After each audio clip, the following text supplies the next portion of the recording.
Seguimos con las historias de mujeres líderes, ¿no? Y en este caso en primera persona, o sea, vamos a hablar con alguien que no necesita mucha presentación, pero para quien no la conozca, es Mariana Bray, periodista y conductora. Hola Mariana, ¿cómo estás? ¿Cómo estás? Un placer, Juli.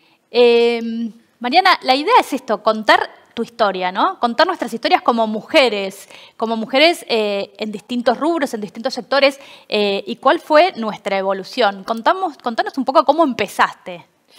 Wow, empecé en lo profesional desde muy joven, desde muy chica, porque ya terminando mi estudio secundario, yo ya tenía muy claro mi objetivo de qué quería ser. Obviamente que después todo se ha superado, pero tenía como un objetivo muy claro de que me gustaba la comunicación, de que me gustaban los medios, de que me gustaba muchísimo la radio.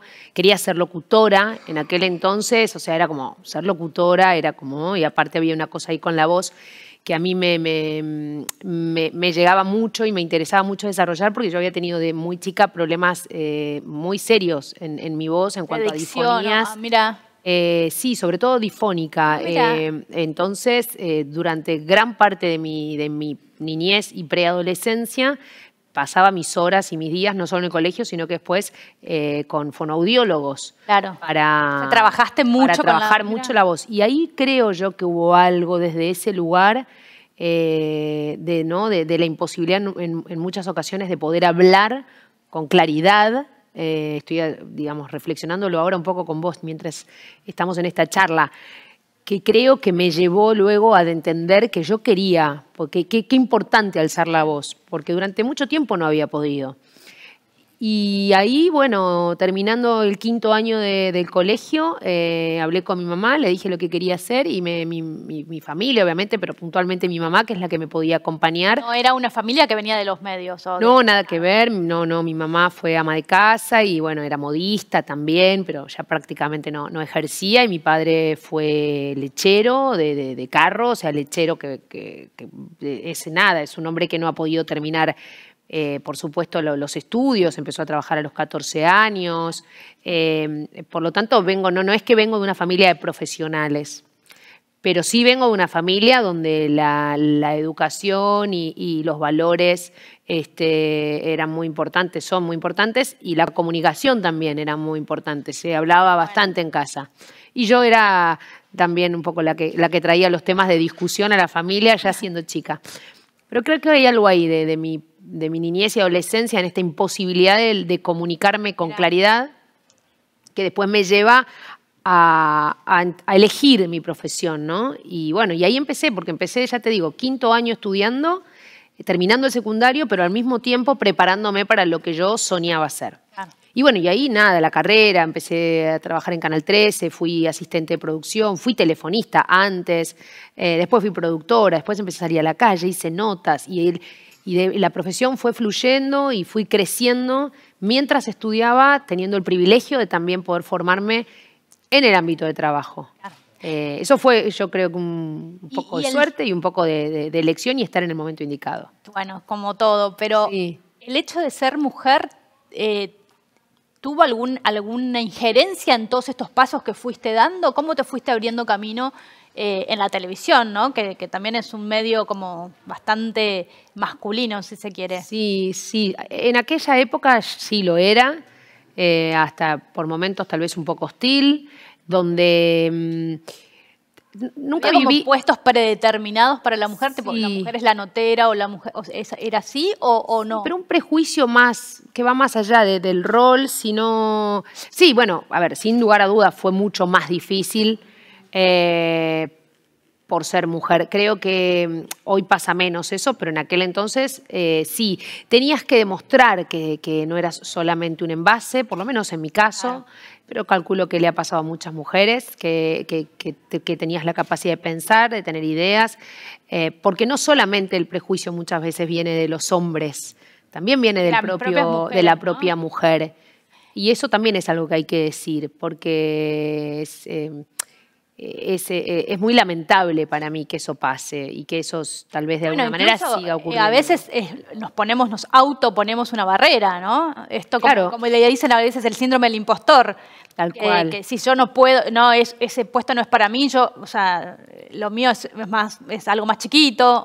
Claro, sí, pero hay que ir me parece que la idea de poder transformarse en una mujer líder en el ámbito que vos estés y frecuentes y elijas para tu vida, es justamente eso. Primero, creer en vos misma, tu convicción, tu poder alzar la voz, saber que lo que decís tiene un peso, importa, llega, ¿viste? Es por ahí, no.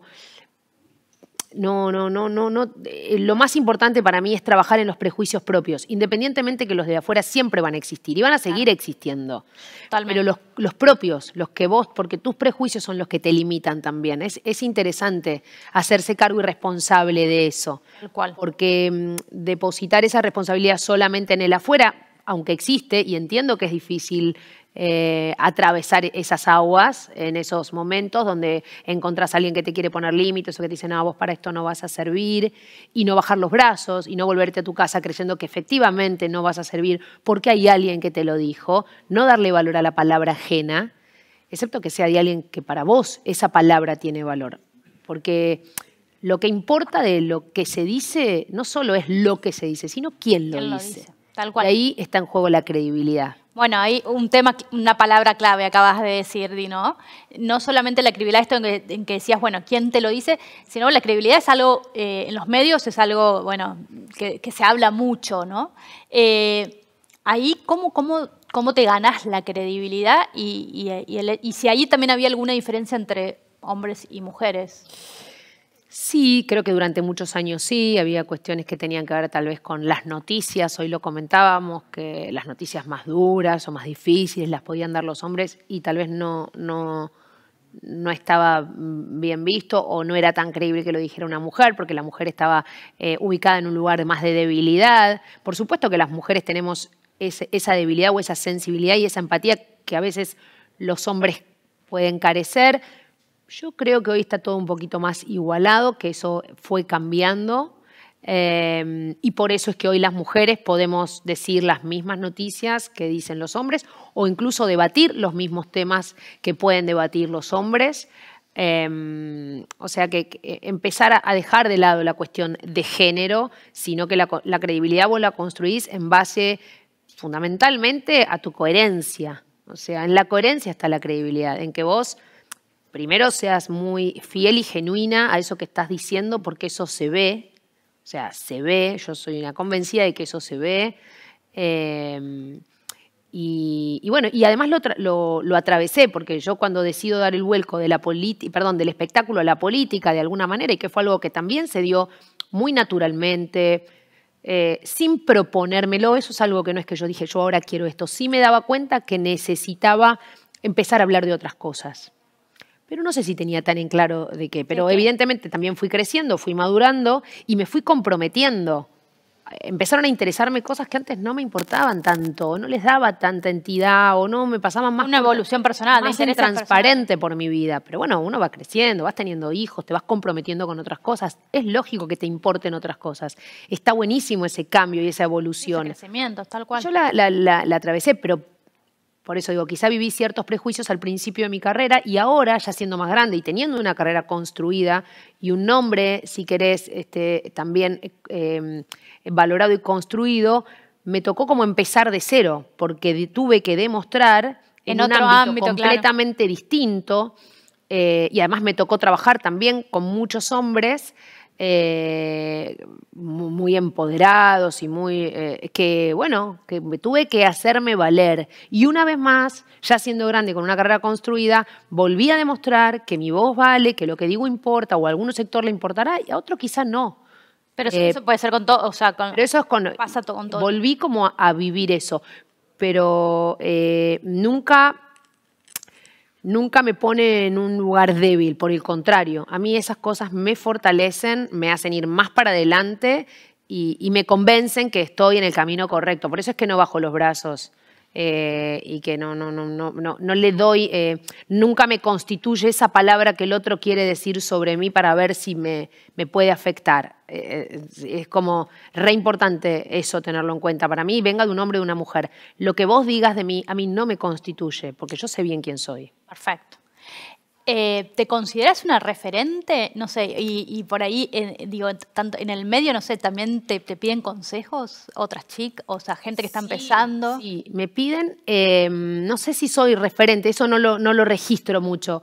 Me piden y también ciertas mujeres o hombres también que con los que me siento identificada o los miro, me pasa mucho hoy con los noteros que me vienen a buscar a la puerta de los canales. Y que de golpe, viste, aparecen como un montón de micrófonos y digo, wow, ¿viste? No, es que no, tampoco son cosas que yo busqué, porque yo no busqué la fama o la notoriedad. O sea, a mí me amo y me apasiona mi trabajo y esto es como una consecuencia. Entonces, de golpe me encuentro con un montón de colegas, digo colegas porque yo he hecho trabajo, lo he hecho muchísimos años, y me encuentro como dándole, y a todos les doy una nota, y a todos por separado. Y hay, por supuesto, con algunos que empatizo más que con otros o que tengo más onda y me quedo charlando y me da, a veces ni me los piden y le doy un consejo porque me gusta hacerlo. O la felicito si la nota está buena. O le digo, muy bien esa pregunta que hiciste porque fue incómoda, pero estuvo buena. Y les doy como valor porque es un trabajo muy valioso.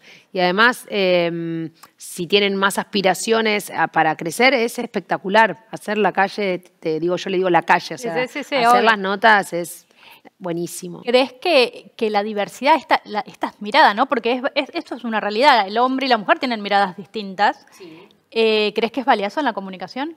Sí, claro. Todas las miradas distintas son valiosas y a mí me gusta trabajar en ámbitos donde pensamos y vemos las cosas de manera diferente porque esa reflexión del otro a mí también me ayuda a pensar y el desafío enorme que tengo de poder discutir con el otro porque me tengo que esforzar en el argumento, por qué digo lo que digo y por qué pienso esto.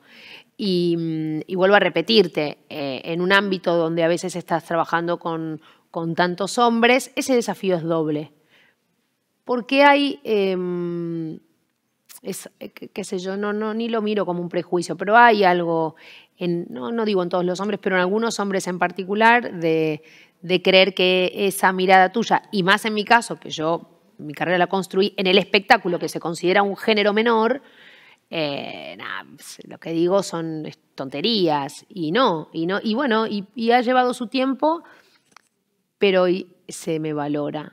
Yo siento ese valor, eso se ha transformado. Mira qué bueno. Eso se ha transformado. Contanos cómo ves la transformación de la comunicación. O sea, estamos en un rubro que cambió y todavía ni siquiera terminó toda esa transformación. No, queda muchísimo. ¿Qué estás viendo? ¿Hacia dónde vamos como sector? Digo, yo me incluyo porque compartimos esta pasión por comunicar. Tal cual. Mira, ¿hacia dónde vamos? La verdad que se me hace muy difícil imaginar porque nunca tampoco creí que llegaríamos hasta donde estamos hoy y en tan poco tiempo. Vos imagínate cuando yo comienzo mi carrera todavía no había internet. Claro. Sí, o sea, entro justo ahí, como en esa era de que arrancaba, viste, internet y todo un mundo distinto. Y hoy estamos con la inteligencia artificial, con las redes sociales, la velocidad y la magnitud y el infinito a donde puede llegar lo que vos decís, la comunicación. Eso que vos decís hoy no queda enfrascado en 3 o 4 medios de comunicación, está viralizado en el mundo. ¿Crees que tenemos un rol más importante aún, digo, de ser los que validan la información? Porque, bueno, la fake news... y bueno, hoy hay que aprender a convivir con eso, ese es otro desafío. No, es que no podemos ir en contra de eso, es como... ¿viste? Es muy importante esto de la resistencia. Todo aquello que resiste, persiste en el tiempo. Entonces, no se puede resistir. La fake news va a existir, ya existe y seguirá existiendo y dependerá de un trabajo muy individual de cada persona, de investigar un poco más cuán verdadero o falso es eso, o de dónde vino, pero aprendamos a convivir con eso porque ya está instalado y no creo que haya manera de erradicarlo. Entonces, sí, es un riesgo enorme, porque los periodistas más serios han sido víctimas, si se quiere, de una fake news. Y seguramente yo en alguna oportunidad también, digo, o de leer rápido una noticia. Responsabilidad más, o sea, bueno, claro, siempre. Me pasó hace poco, hace unos días, de ver así rápido y vi una foto de un político y digo, wow, voy a calcular, sin ir más lejos lo voy a decir, de Tayana, porque fue el tema de la semana, con Maduro. Digo, no, en lo inmediato yo vi la foto y estaba viralizada de forma tal como que era algo relativamente actual, no digo de hoy puntual, pero como que era de ahora. Sí. Después profundicé un poco más en la noticia y entendí que era una foto de cuando él era canciller y Maduro también era canciller. Pero más allá de esto anecdótico, lo cuento porque... y yo rápidamente en esto de ver información constantemente 24 horas dije, pará, ¿esto es de ahora? Digo... Igual me parece un horror siempre la foto con Maduro, pero eso es una opinión personal de quien sea, porque considero que es un dictador y estoy muy lejos de eso. Pero bueno, voy a la anécdota en sí misma, digo, que tenemos que tener cuidado, digo, y automáticamente también darnos cuenta y en ese bueno, hay que aprender a convivir con esto porque está instalado. Mariana, ya estamos terminando. Sí.